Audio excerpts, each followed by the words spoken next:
बिस्मिल्लाहिर्रहमानिर्रहीम। अस्सलाम वालेकुम नादरीन, आप यूट्यूब चैनल देख रहे हैं। मैं इमरान ख़ान हूँ। ख़बरें आपके साथ मैं शेयर कर देता हूँ। पहले छोटी छोटी ख़बरें हैं वो आपके साथ शेयर करूँ, फिर मुझे आपको एक बहुत इंपॉर्टेंट चीज़ बतानी है। ये वो चीज़ है जो अभी शुरू कर दी गई है और आने वाले दिनों में इसको बहुत बढ़ाया जाएगा और एक नया प्रोपेगेंडा पाकिस्तान के अंदर लॉन्च होगा। वो क्या है, किस तरह किया जाएगा और उसको आगे कैसे लेकर चलेंगे, उसके लिए किस कदर इंटेलेक्चुअल डिसऑनेस्टी, उसको कहते हैं कि जी आप जो सोचे समझे अंदाज में, यानी आप जानते हैं कि जो आप बात कर रहे हैं ये गलत है लेकिन फिर भी आप बददियानती से उसको करते हैं। मैं वो चीज़ आपके सामने रखूँगा, लेकिन पहले कुछ खबरें हैं वो आपके साथ मैं शेयर करता हूँ। इमरान खान साहब का एक स्टेटमेंट है जो छपा हुआ है एक्सप्रेस न्यूज़ पर। एक्सप्रेस न्यूज़ पे जो इमरान खान का स्टेटमेंट छपा है वो मैं एज इट इज़ आपको पढ़ के सुना देता हूँ। ये उनकी बहन जो गई थी मिलने के लिए, दोनों बहनें गई थी, उन बहनों से बातचीत करके उन्होंने जो बात की वो बाहर आके रिपोर्ट हुई है।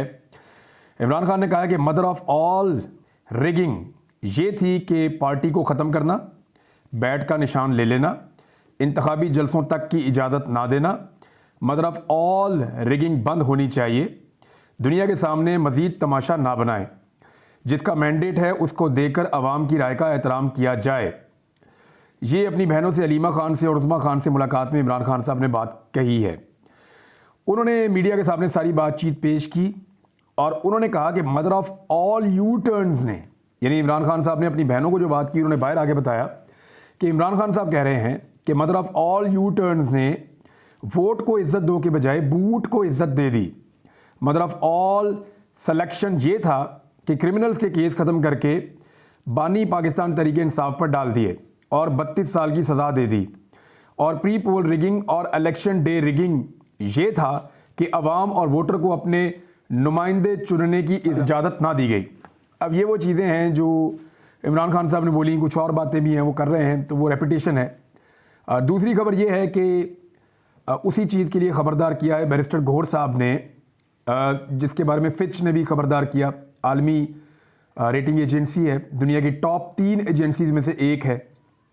उसके अलावा आलमी इदारे भी कह रहे हैं, सहाफ़ी भी यही बात कर रहे हैं, जितने लोग इकॉनमी को समझते हैं वो भी यही बात कर रहे हैं। तो बैरिस्टर गौहर कह रहे हैं कि फार्म 45 के तहत हमारी कामयाबी के नतायज जारी नहीं किए जाते तो IMF का प्रोग्राम मुतासर होगा। अब वो ये क्यों कह रहे हैं, इसको आप समझिए कि पॉलिटिकली पाकिस्तान स्टेबल नहीं होगा। लोगों ने वोट डाला किसी और को और हुकूमत बन जाएगी किसी और की। यानी नवाज शरीफ को लोगों ने वोट नहीं डाला, वो बेचारे बमुश्किल, PTI तो क्लेम करती है 17-18 सीटें जीते हैं, लेकिन मेरे अंदाजे में अगर वो बहुत भी जीते होंगे तो कितनी 30-35 जीत गए होंगे, क्योंकि उनकी तो हालत ही बहुत पतली थी। पाकिस्तान तहरीक इंसाफ की जितनी नशिस्तें छीनी हैं, PMLN ने टोटल इतनी जीती नहीं है धांधली करके। तो अगर किसी और की हुकूमत बना दी गई जिसको लोगों का एतमाद हासिल ना हुआ तो मुल्क कैसे चलेगा? जब इकॉनमी नहीं चलेगी, स्टेबिलिटी नहीं आएगी, तो IMF का कोई भी प्रोग्राम होगा वो काम नहीं करेगा। और IMF की कुछ शराइत होती हैं वो सख्त होती चली जाएंगी और आप उन शराइत का बोझ नहीं उठा पाएंगे। बहरहाल बैरिस्टर गौहर ने इसके बारे में स्टेटमेंट दिया है। बुशरा बीबी के हवाले से बार बार खबरें आती रहती हैं कि उनकी तबीयत ठीक नहीं है और उनको खाने में कुछ ऐसी चीज़ें मिली हैं जिसकी वजह से वो सफ़र कर रही हैं। तो इस पर तो अब गवर्नमेंट ही देख सकती है, जो मौजूदा गवर्नमेंट है या जेल की इंतज़ामिया है, या हुकूमत को ये देखना पड़ेगा कि साबिक़ खातून अव्वल अगर ख़तरे में है या उनकी तबीयत ज़्यादा ख़राब है तो उनको मुनासिब तिब्बी इमदाद फराहम की जाए। और उसके अलावा उनकी एक दरख्वास्त भी पेंडिंग है कि हमें जेल में भेजा जाए। यानी मैं जेल में रहना चाहती हूँ, मैं बनी गाला के अंदर नहीं रहना चाहती, वहाँ पर उनको नज़रबंद किया हुआ है। अब इससे पहले कि मैं BBC की एक रिपोर्ट की तरफ जाऊँ, लेकिन मैं आपको जो इंटेलेक्चुअल डिसऑनेस्टी हो रही है पाकिस्तान में उसके बारे में बता दूँ। इसको शुरू कर देते हैं इरफान सिद्दीकी साहब के एक बयान से। इरफान सिद्दीकी ने क्या कहा? इरफान सिद्दीकी का ये कहना है कि 2018 में भी धांधली हुई थी, 2024 में भी धांधली होगी। उनका ये कहना है कि नवाज शरीफ 2018 में अंदर थे और उनका ये कहना है कि इमरान खान 2024 में अंदर है। उनका ये कहना है कि ये चीज़ें तो पहले भी होती रही तो आज भी हो गई हैं। तो ये छोटा मोटा चलता रहता है, यानी वो इस किस्म के जुमले बोल रहे हैं। यानी वो सेब को ऑरेंज के साथ कंपेयर कर रहे हैं। अब ज़रा कुछ फैक्ट्स मैं आपके सामने रखूंगा, ये प्रोपेगेंडा आने वाले दिनों में बढ़ाया जाएगा। आपके कुछ सहाफ़ी भी अब ये कहना शुरू हो गए हैं आहिस्ता आहिस्ता कि जनाब 2018 में भी हुई थी, 2024 में हुई तो क्या हो गया। तो ज़रा इनका फ़र्क आप जान लीजिए ताकि आपको आइडिया हो जाए कि वो किस तरीके से सहाफ़ती बदयांती कर रहे हैं, इंटेलेक्चुअल बदयांती इसको कहते हैं, वो कर रहे हैं। मैं कुछ नुक्ते आपके सामने रख देता हूं। यानी नून लीग को धांधली करके हराया गया था, उनका ये कहना है। कितने ऐसे बंदे थे नून लीग के जिनको गायब कर दिया गया, जो मंजर आम से गायब हो गए और वापस आकर उन्होंने कहा नवाज शरीफ बहुत गंदा आदमी है, हम नवाज शरीफ को छोड़ रहे हैं, वोट को इज्जत दो का बयानिया गलत है, लिहाजा हम नवाज शरीफ को छोड़ के PMLN के साथ हमेशा के लिए ताल्लुक़ ख़त्म कर रहे हैं। हमने तो एक भी नहीं सुना। हमने तो जब सुना वो यही सुना कि पाकिस्तान तहरीक इंसाफ ये स्टेटमेंट पिछले 2 साल से उनके लोग गायब होते हैं, आकर दे देते हैं। जीते हुए रिजल्ट्स इतने बड़े पैमाने पर कभी तब्दील नहीं किए गए जितने बड़े पैमाने पर अब नताइज तब्दील हुए हैं।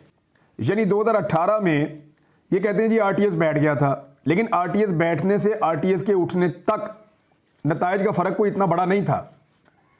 2018 के तमाम सर्वेद ये कह रहे थे कि इमरान खान अक्सरियत के साथ हुकूमत बना लेंगे, वो सादा अक्सरियत ले लेंगे, उनकी पाकिस्तान में मेजॉरिटी आ रही है।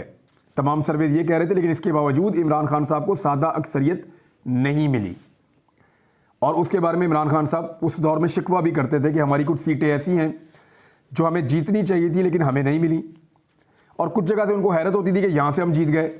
यानी उस वक्त भी इमरान खान साहब को ऐसे मैनेज किया गया कि कुछ भी करके सादा अक्सरियत ये ना ले सकें और एक कमज़ोर हुकूमत बने। आज सारे सर्वे क्या कह रहे हैं? आज तमाम सर्वे ये कह रहे थे कि इमरान खान जीत रहा है, बड़े पैमाने पर जीत रहा है। यानी 2018 के सर्वे नवाज शरीफ को हरा रहे थे, वो हार गए, कोई अचंभे की बात नहीं थी। 2024 के सर्वे इमरान खान को जिता रहे थे, वो हार गए, ये अचंभे की बात है। ये अलग चीज है, ये 2018 में नहीं हुआ, ये 2024 में हुआ है। बंदों की वफादारियां तब्दील करना 2018 में नहीं हुआ, 2024 में हुआ है। नवाज शरीफ साहब जो गिरफ्तार हुए वो बदनामे ज़माना केस था उनका, पनामा वाला, अकामा वाला। आज तक वो उसके जवाब नहीं दे सके, अभी तक नहीं दे सके। यानी हालात ये हैं कि अभी भी जब वो इन मुकदमात से निकले तो टेक्निकल ग्राउंड्स के ऊपर निकले हैं। आज भी हमें नहीं पता कि एवन फील्ड के अपार्टमेंट्स कैसे बने थे और मियाँ साहब के बाद ये प्रॉपर्टीज़ कैसे आई थी, वो आज तक जवाब दे ही नहीं सके। और जो जवाब उन्होंने दिए थे, जाली दस्तावेजात, वो अदालत में पकड़ी गई थी। कागजात नामजदगी नवाज शरीफ के कितने बंदों से छीने गए थे, कोई याद है आपको? एक भी। पाकिस्तान तहरीक इंसाफ से छीने गए हैं। कागजात नामजदगी नवाज शरीफ के कितने बंदों के मुस्तरद हुए थे, याद है आपको?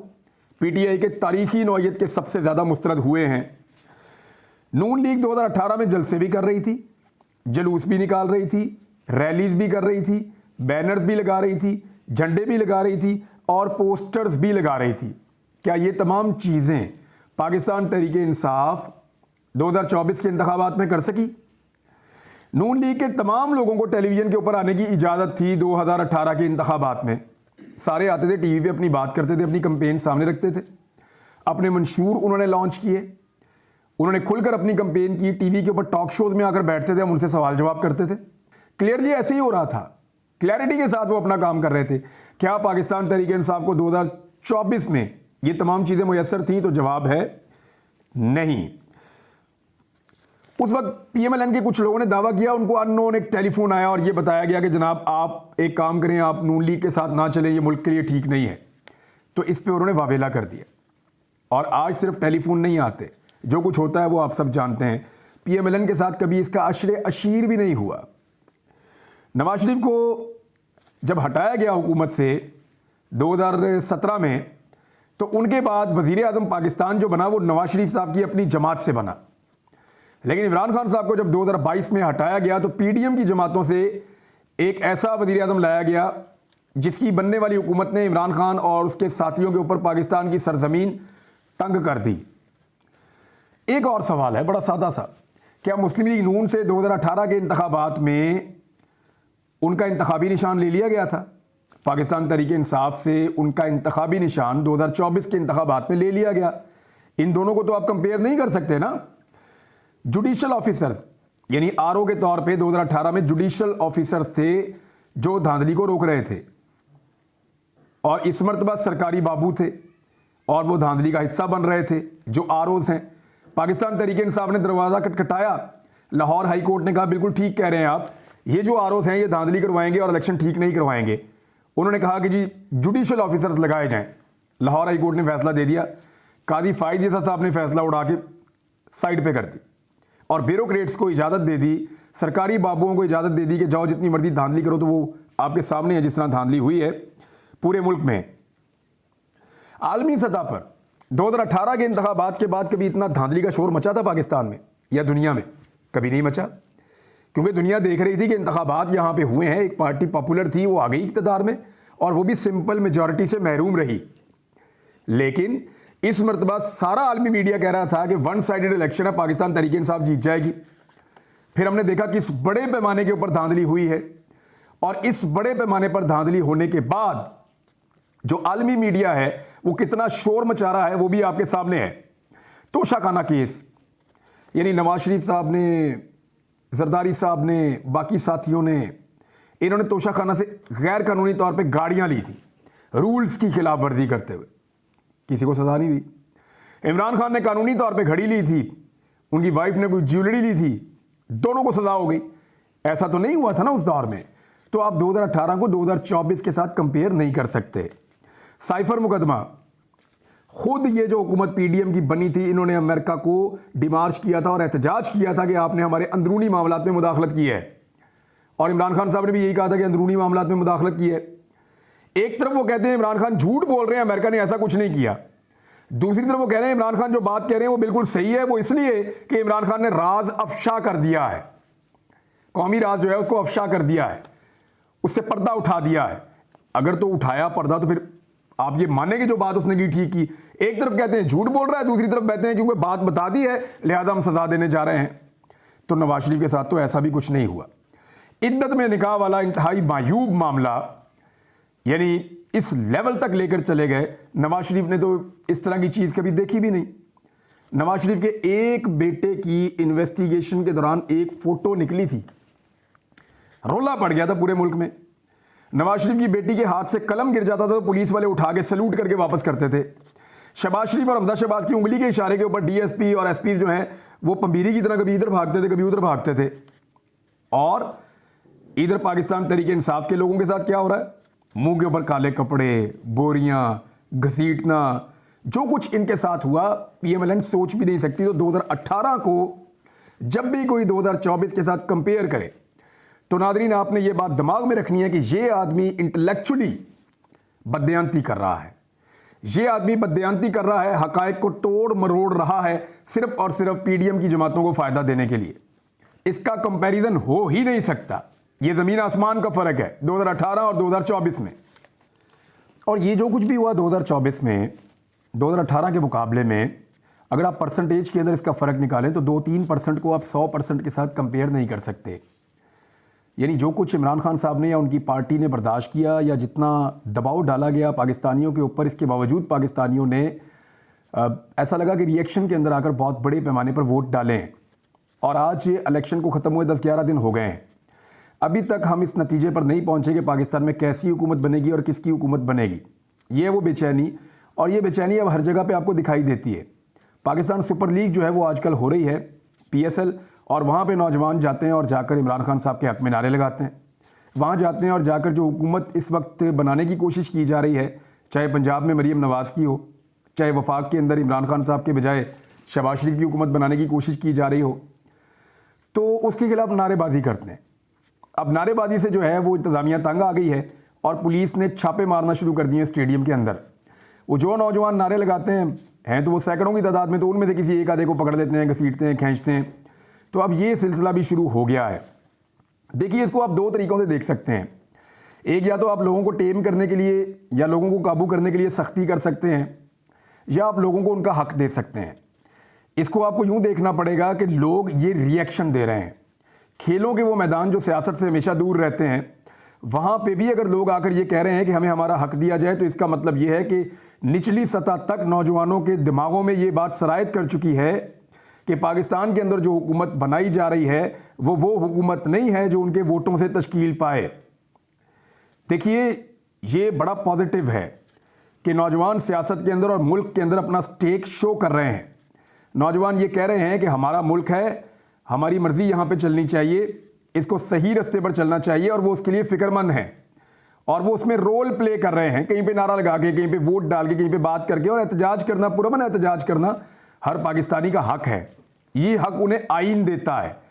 तो ये पॉलिटिकल चीज़ें, ये जमहूरी इक़्तिदार, ये किसी मुआशरे को आगे लेकर जाती हैं। लेकिन अगर इन नौजवानों को ज़ोर ज़बरदस्ती से दबाया जाएगा और लोगों ने जब वोट डाला उसकी तौहीन की जाएगी, तो इसका खुमियाजा पाकिस्तान भुगतेगा। खुदा न खास्ता होगा क्या? इकॉनमी और नीचे जाएगी, पाकिस्तान खुदा न खास्ता गैर मुस्तहकम होगा।